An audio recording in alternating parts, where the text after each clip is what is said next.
Assalamualaikum warahmatullahi wabarakatuh. Waalaikumsalam warahmatullahi wabarakatuh. Waalaikumsalam warahmatullahi wabarakatuh. Baik, ini kembali alhamdulillah ketemu lagi. Dan materi pada chapter ini, pada hari ini soal information security dan terkait dengan manajemennya, ya, manajemen security-nya bagaimana. Jadi pada sebuah informasi tentunya sebuah sistem itu membutuhkan security dan control. Jadi membutuhkan sebuah security, keamanan dan pengendalian.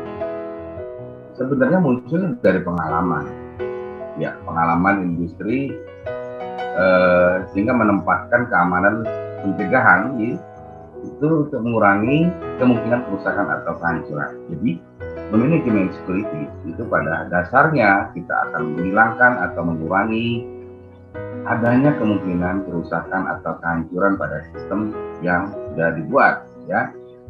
Dan ada satu hal lagi, ketika perusahaan itu mengalami suatu gangguan, misalnya gangguan sistem yang secara eksternal, maka itu sistem itu menyediakan suatu kemampuan untuk melanjutkan operasional setelah gangguan.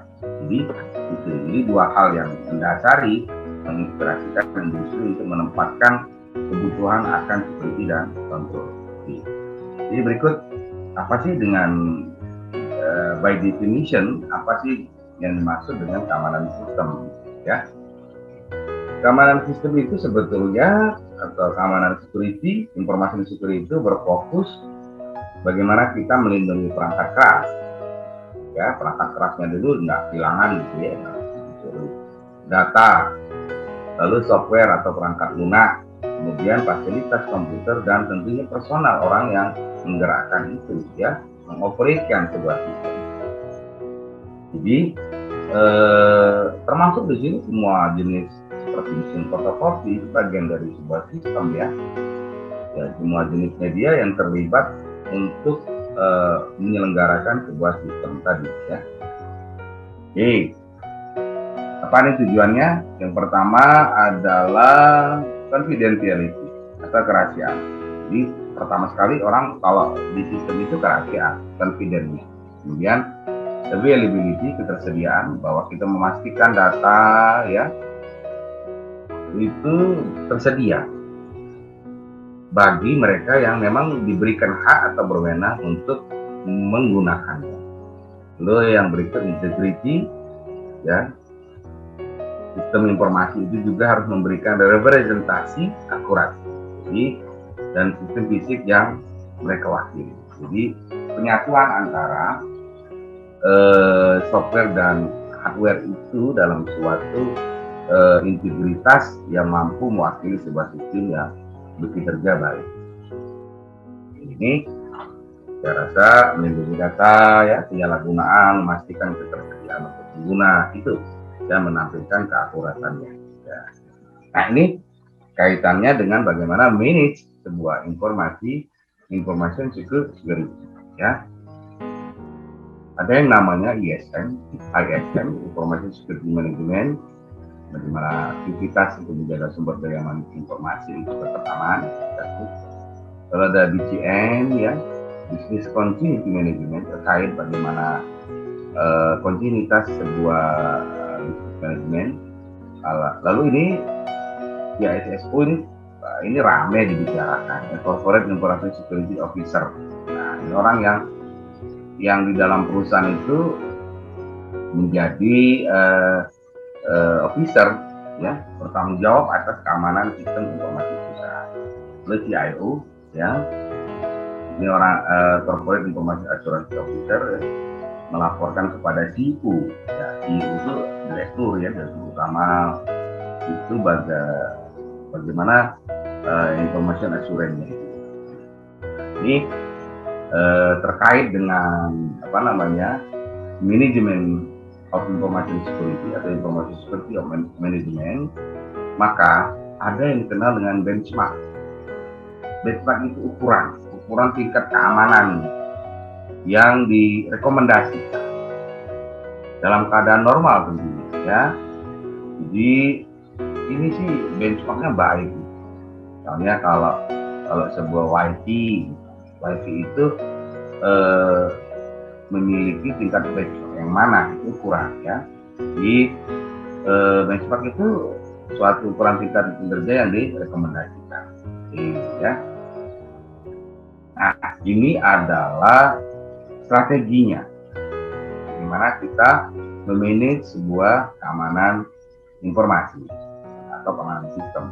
Yang pertama itu kita mulai dengan identify the threat. Jadi kita mengidentifikasi ancaman yang misalnya ada malware ya, ada virus dan sebagainya ya. Ada lagi misalnya banyak sekali sekarang ya ancamannya, termasuk ancaman dari para hacker. Itu juga termasuk sebuah mengidentifikasikan sebuah ancaman. Lalu kita mendefinisikan define the risk, berapa besar sih risikonya ketika terhadap setiap ancaman tersebut ya. Lalu kita menyediakan establish and execute information security policy. Jadi kebijakannya, kita bikin dulu kebijakannya, lalu kita mengimplementasikannya, baru diterapkan ya. Bagaimana membuat strategi, membuat security kita sangat baik. Security sebuah informasi itu sangat handal.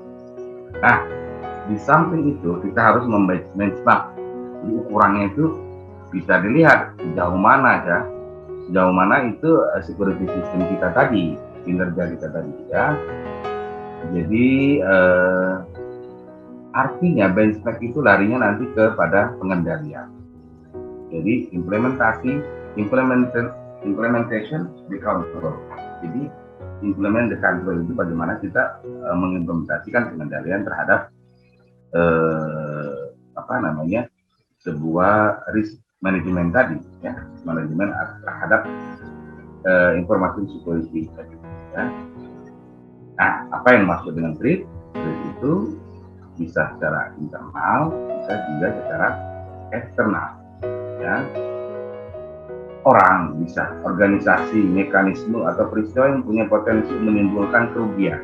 Misalnya dalam sebuah bank itu ada para hacker yang mengancam dalam kartu kredit, misalnya penggunaan kartu kredit ya. Itu banyak terjadi kayak film-film hacker ya. Internal itu mencakup ancaman dari semua karyawan, para pekerja ya. Bisa saja nanti ada orang yang bekerja di perusahaan kita yang membocorkan itu ancaman ya, membocorkan atau mensabotase, itu juga termasuk ancaman dari internal. Dan hasil survei kebanyakan 81% kejahatan komputer itu ya dibantu oleh karyawan. Nah, ancaman internal memang berpotensi karena memang dibuat dan disengaja ya. Ini sebuah authorized tindakan authorized terhadap sistem tadi ya, sistem security tadi. Ini ada berbagai juga, misalnya ini ada misalnya information di sini akan terkait dengan an authorized disclosure step. Jadi ada namanya mengauthorize ya. Mengauthorize itu artinya tidak mengauthorize itu tidak mengautorisasi terhadap para hacker pencuri ya. Kemudian unauthorized use ya, tidak juga memasukkan orang yang tidak memiliki memilih hak untuk dalam sistem tersebut ya. Itu information ya, sehingga informasi itu diberikan kepada orang-orang yang tepat. Kemudian ada lagi, ini kan gambar-gambar sebuah hardware kemudian unauthorized modification ya. Jadi melakukan unauthorized destruction and denial, menolak ya, adalah mereka yang melakukan jasa-jasa atau perbaikan yang tidak dia terautorisasi. Penting sekali untuk melihat bahwa kuncinya itu ketika orang yang tidak memiliki otorisasi terhadap sistem itu bisa masuk ke dalam sistem, nah, itu bisa merupakan ancaman ya. Nah, ini ada jenis-jenis dari ancaman, ada malicious software, malware, dikenal dengan malware ya. Karena dia mampu, malware ini kayak virus yang lebih kayak worm seperti itu, dia mampu menghapus file, membersihkan sistem, ini software kan dia bentuknya ya. Kemudian ada lagi namanya virus ya, yang seperti kita kenal sehari-hari ya. Dia menanamkan salinan diri dalam program lain, jadi atau dalam boot sektor itu lebih kuat lagi ya. Kemudian ada worm. Nah, worm itu dia ada kemampuan dia melakukan replikasi diri atau memperbanyak ya.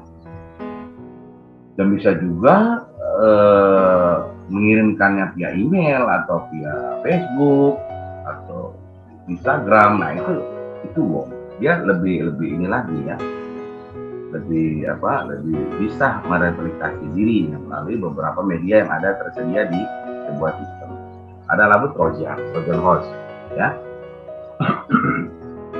Jadi Trojan horse lebih ini lagi ya. Dia membuat sebuah perubahan yang aneh di dalam sebuah komputer, sebuah sistem ya. Jadi tidak diingin dalam fungsi sistem, misalnya saja sebuah Trojan itu mampu membuat sistem ATM berubah. Lalu adware, saya kira education software ini menghasilkan pesan iklan yang menarik. Jadi ada iklan yang menarik kayak para tracker gitu, yang menampilkan pesan-pesan mereka di dalam sebuah sistem untuk melakukan advertising iklan. Plus spyware ya, orang yang mendapatkan data dari sistem, jadi dia mendapatkan data secara berlebihan dari misalnya dia spyware juga membobol dari mesinnya servernya ini ya, misalnya servernya Facebook, sehingga dia mendapatkan data-data dari servernya Facebook misalnya. Nah, akibat dari ancaman akan melahirkan sebuah risiko ya, kalau ancaman itu tidak tertanggulangi. Risiko itu potensi yang tidak diharapkan, itu risiko ya. Hidup itu punya risiko kata orang, jadi risiko itu ada potensi yang harus kita tanggulangi. Sebenarnya risiko itu tidak kita harapkan, tapi biasanya ada terus ya. Kecil apapun sebuah sebuah tindakan itu akan memunculkan risiko ya. Jadi ya cara-caranya ya, misalnya kita denial yang tidak terautorisasi. Tidak boleh orang yang tidak terautorisasi bisa login ya bisa login dalam sebuah sistem. Jadi dia melakukan penolakan kayak ATM ya. Kalau 3 kali dia langsung menolak sehingga tertelan gitu ya, tertelan ATM. Nah, lalu ada namanya persoalan di e-commerce. Ya. Persoalan di e-commerce ini biasanya banyak terjadi dalam disposable credit card. Jadi, misalnya kredit card yang sekali pakai, ya ini banyak dalam film-film kayak film-film hacker itu dibuat disposable credit card. Kalau kita nonton film hacker itu menunjukkan bahwa bagaimana mereka membuat sebuah disposable credit card, sehingga mereka bisa belanja saja ya, belanja dengan menggunakan disposable credit card ya. Ya, jadi penipuan ini banyak sekali, penipuan kartu kredit, maka dia bisa ditangkap langsung. Jadi ketika disposable credit card itu terdeteksi pada sebuah sistem, biasanya sistem itu memberitahu kepada pihak yang berwajib. Nah, ada bisa juga ya, bisa memerlukan faktor keamanan. Ya, minta juga dia menggunakan chip sekarang bisa ya di dalam kartunya. Nah, itu ada lagi card holder information security program. Nah, ini biasanya ditambah praktek-praktek yang ada diperlukan nih program yang memperlindungi sebuah para pemegang kartu ya. Nah ini 10 praktek yang dilakukan visa untuk visa itu ada di kartu kredit ya, yang menyelenggarakan bekerja sama dengan perbankan ya, ada visa Amex visa ada 3 rakitnya. Dia membuat firewall. Pertama dia melakukan firewall, kemudian updating keamanan ya, sehingga bank merasa aman sih ya, ketika sebuah kartu ATM atau kartu kredit itu dimasukkan sebuah chip misalnya ya, enkripsi visa ya. Jadi kemudian memberikan ID yang unik ya, kemudian lalu dia punya pekerjaan, lalu maksudnya lalu menguji sistem yang keamanan mereka secara periodik. Oke ya, berikut risk management. Oke, bagaimana kita memanajemen risiko pada sistem keamanan ini ya. Identifikasi aset bisnis harus dihindari risiko. Kita identifikasi, untuk menyadari risiko, lalu meningkatkan tingkat dampak perusahaan jika risiko itu benar-benar terjadi. Nah, lalu yang berikut tentunya kita memahami apa kekurangan dari sistem kita, kelemahan dari keamanan. Jadi ada namanya dampak yang parah, ada yang dampak yang minor, ada yang mayor, ada yang ya. Nah, ini gambaran tentang degree of impact, derajat dari sebuah pengaruh dari ditermainkan baik probability ya. Ada lagi sebuah sistem itu dia ada risk manajemennya ya, ada report tentunya ya, tentunya ada analisis terhadap risiko, dan itu begitu report mendeskripsikan risiko ya, tingginya tingkat risiko. Nah itu jadi hasil dari kita menganalisis ini, analisis risiko terhadap sistem ini, kita bikin dokumentasi. Oke. Nah, ada kebijakan ya strategis atau kebijakan strategis dalam melakukan keamanan informasi. Ada 5 fase ya. Kemudian inisialisasi proyek, kemudian perkembangan proyek ya, develop ya, lalu konsultasi dan persetujuan, lalu kesadaran dan education, dan pengawasan. Ini ada tambahan ya, development of security di fase-fase ya. Jadi kalau dalam fase 1 maksudnya ini, kalau kita menginisiasi sebuah proyek ya, sebuah sistem yang proyek sistem keamanan sistem seperti kebijakan sebuah pengamanan sistem, kita harus menyediakan tim, establish tim, lalu steering committee.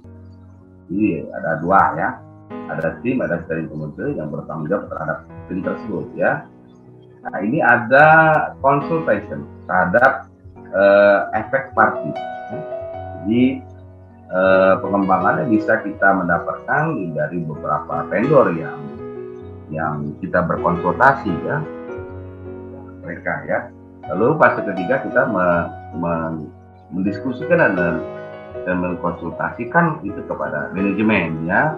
Oke, kalau sudah oke, baru training, awareness dan policy dan policy education. Jadi tingkatkan bagaimana kita aware ya, sangat memperhatikan dan pembelajaran tentang kebijakan. Nah, itu kepada setiap organizational unit. Jadi setiap unit kerja itu diberikan sebuah rasa. Hati-hati loh dengan keamanan security. Hati-hati. Jangan sembarangan meletakkan sebuah flash disk ya, dan sebagainya ya. Itu sebuah pembelajaran. Nah, ini tentang sebuah pengendalian, controllership namanya, itu sebuah mekanisme yang diterapkan baik untuk melindungi perusahaan dari risk ya, risiko. Jadi mekanismenya itu dibuat ya, pengendaliannya ya, bagaimana kita bisa meminimalkan sebuah dampak resiko atas sebuah sistem security tadi. Dan technical control, pengendalian menjadi satu di dalam sistem, dan biasa dibuat oleh para penyusun. Misalnya ada internal auditor ya dalam proyek tim tersebut ya. Misalnya internal auditor akan memasukkan hal-hal yang terkait dalam sistem pengamanan sistem tersebut ya. Kemudian berdasarkan teknologi hardware dan software, sekarang banyak software security ya, hardware ditambah gitu ya. Sebenarnya ditambah misalnya ada CCTV gitu. CCTV bagian dari sebuah sistem misalnya. Pengamanan sebuah sistem, ada lagi teknologi infrared. Jika memang orang memasukkan di situ ya harus harus melewati sebuah resiko atau sebuah pengamanan yang berbentuk infrared, tidak terlihat. Ada lagi seperti hardware ketika login itu menggunakan retina mata. Nah, itu juga termasuk sebuah teknologi hardware ya dalam sistemnya. Jadi pengendaliannya begini, jika orang mau masuki sebuah ruangan sistem, maka mereka akan dikaitkan dengan pengendalian hardware dulu. Nah, gitu ya. Ini ada technical control, ada access control, bagaimana orang diberi akses ya untuk melawan ancaman tadi ya.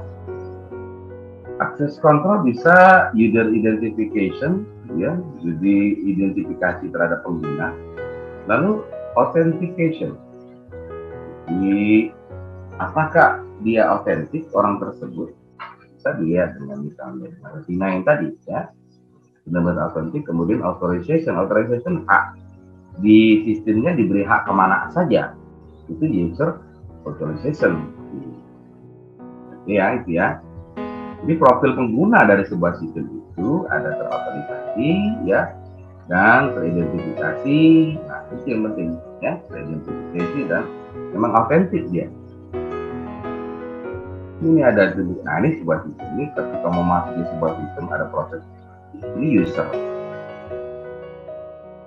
Orang yang memasuki di BH itu ada profilnya. Nah, itu identification dan authentication. Jadi, misalnya authentic itu bisa dilihat dari misalnya retina tadi, atau ditanya kalau di sistem itu second passwordnya apa. Second passwordnya misalnya tanggal lahir orang tuanya, itu bisa. Lalu authorize itu adalah bisa dia masuk, diberi hak ketika dia masuk sebuah sistem, maka dia diberi haknya kemana? Bisa mengakses sebuah database atau ke software library. Kita mengakses sebuah software atau di-authorize, diberikan hak untuk melakukan audit. Nah, ya, soal audit akuntansi juga terhadap sistem ada softwarenya ya, itu diberi hak. Ketika software itu akan melakukan audit dalam sebuah sistem, maka software audit tadi, auditing software tadi harus diberi authorization ya. Nah, saya kira ini tambahan saja ya. Dia ada tool prediksi ancaman dari dalam, mengklasifikasikan ancaman sebagai berikut. Ancaman yang sengaja sudah ya. Ada juga potensi yang tidak sengaja, ya bisa saja orang di dalam situ tidak sengaja. Lalu ada mencurigakan, ya. Kemudian ada harmless, tidak berbahaya. Jadi, nah kalau kita lihat ketika sebuah sistem itu terkena virus, ya bisa juga kita identifikasi sih sebelumnya. Sebenarnya virus itu dari mana? Itu sehingga ketika virus itu tahu dari mana, kita bisa memperingatkan pengguna, misal dari email atau dari dari media sosial lainnya. Ini firewall itu dinding, ini api. Ya. Jadi sebuah server dibuatkan server lagi, namanya firewall. Firewall itu server itu komputer ya, komputer induk. Lalu ada firewall. Firewall itu ketika sebuah orang mau akses, orang luar itu mau akses, itu diberikan firewall. Ini firewall itu dindingnya, ya, ada pakai filtering gitu ya, ada sirkuit ya, ada lagi tingkat aplikasi antara router dan komputer. Dia menjalankan aplikasi tersebut ya. Jadi itu ada firewall ya. Kemudian location over. Nah ini kok gimana sih proses firewall ya. Nah kalau kita lihat di sini ya, nah, di router dia letaknya di router. Jadi di wifi-nya itu firewall itu letakkan di sana. Ada lagi diletakkan di antara internal network. Setelah router masuk ke jaringan, nah, dibuat namanya circuit level firewall. Nah, yang terakhir pengamanan itu pada aplikasi levelnya, ada server. Ya, jadi ketika orang masuk dalam jaringan internal, misalnya dia belum bisa masuk ke dalam komputer data server, ya komputer server dia harus lewati dulu sebuah firewall. Kriptografi adalah menggunakan perkodean, menggunakan proses-proses matematik. Nah, itu ada namanya secure electronic transaction ya.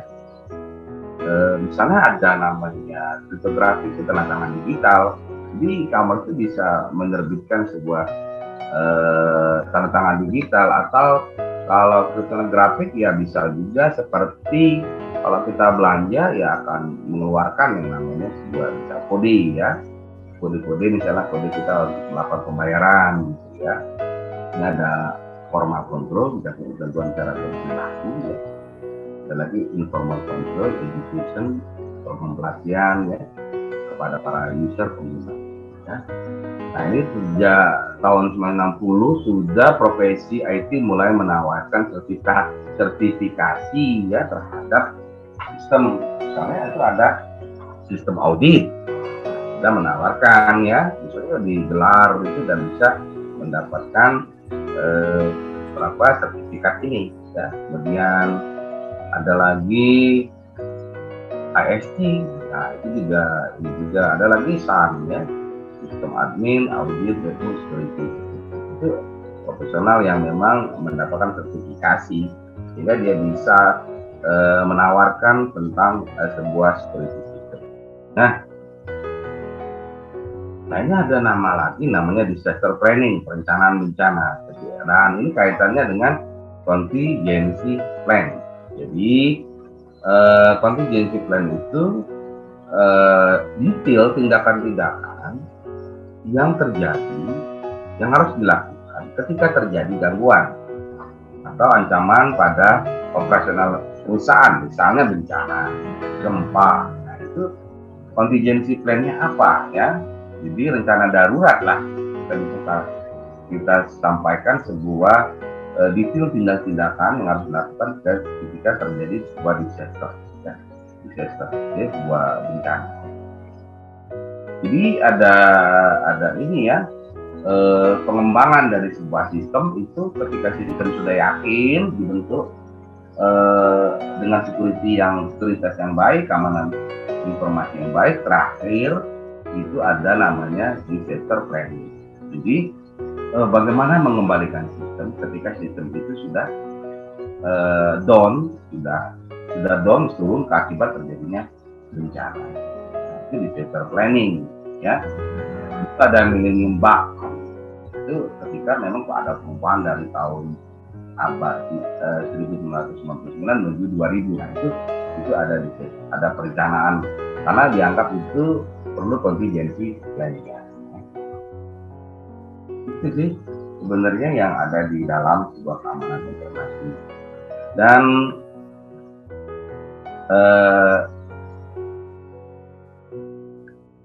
menurut Pak, ketika kita belajar memahami ini, tentunya kita akan tahu apa kerentanan dari sebuah sistem, termasuk ketika kita berada di dalam sebuah sistem. Karena kalian masuk dalam sistem pembelanjaan e-commerce, nah itu apa sih ancaman yang terjadi pada ketika pada sebuah user, pada orang user yang menggunakan sistem di Tokped ya, Tokped ya. Pak kira ini saja yang bisa Pak sampaikan ya, sedikit memang, tapi nanti bisa kalian baca lagi di buku dan buku Raimonnya ya, dan kecelakaan saja nanti dikerjakan tugas-tugas. Demikian ya. Assalamualaikum warahmatullahi wabarakatuh.